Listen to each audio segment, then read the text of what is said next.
والدین تو کیا ہے, صرف اور صرف کوشش کر سکتے ہیں. تو کیا کریں, اپنے بچوں کو رب کے حوالے کریں اور کبھی بھی ماحول سے مایوس نہ ہو, بلکہ کیا کریں, کثرت سے ان کے لیے دعائیں کریں کہ اے اللہ تعالیٰ تو میرے بچوں کی حفاظت فرما, جس طرح تو نے مصر میں یوسف کی حفاظت فرمائی تھی, اسی طرح مدین میں موسیٰ علیہ السلام کی حفاظت فرمائی تھی. اللہ تعالیٰ تو ایسے ہی میرے بچوں کے دین کو سلامت رکھ اور ان کی مدد فرما. تو اللہ تعالیٰ انشاءاللہ ضرور سنیں گے, ضرور سنیں گے انشاءاللہ تعالیٰ. ہنالک دعا زکریا ربہ, پھر وہیں زکریا نے اپنے رب سے دعا کی کہ کہا اے میرے رب مجھے اپنے پاس ایک پاکیزہ اولاد عطا فرما, بے شک تو ہی دعا کو بہت سننے والا ہے. جب زکریا علیہ السلام نے ان کے پاس کیا دیکھا, کھانا دیکھا. ٹھیک ہے, اور کھانا بھی کیا, جب کھانے کو دیکھا تو کیا ہوا, مریم علیہ السلام سے پوچھا کہ یہ تمہارے پاس کہاں سے آیا. تو مریم علیہ السلام نے کیا کہا, یہ نہیں کہا کہ اچھا میں تو بہت عبادت گزار ہوں تو اللہ تعالیٰ اپنے نیک بندوں کو تو دیتا ہے, نہیں, بلکہ اس نے فوراً سے اللہ تعالیٰ کی طرف ان کا رخ موڑا. ٹھیک ہے, ہمیں کوئی نعمت ملتی ہے تو ہم کیا کرتے ہیں,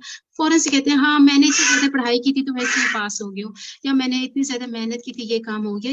کوئی بھی کام کا کریڈٹ ہم فوراً سے کس کو دیتے ہیں, خود کو دیتے ہیں. تو اس میں کرنے والا کیا کام ہے کہ یہاں پہ دیکھیں مریم علیہ السلام نے فوراً سے کہا کہ یہ اللہ تعالیٰ کی طرف سے, یہ اللہ کی طرف سے ہے, تو اللہ جس کو چاہتا ہے بے حساب دیتا ہے. تو پھر انہوں نے ذکر علیہ السلام نے دیکھے فوراً سے اللہ سے مانگا. اگر وہ کہتے کہ اچھا میں بہت نیک ہوں اس وجہ سے میرے پاس رزق آیا, تو پھر کیا ہوتا ہے, ذکر علیہ السلام سے کہتے کہ اچھا تم میرے لیے بھی دعا کرو, ٹھیک ہے, تم بہت نیک ہو.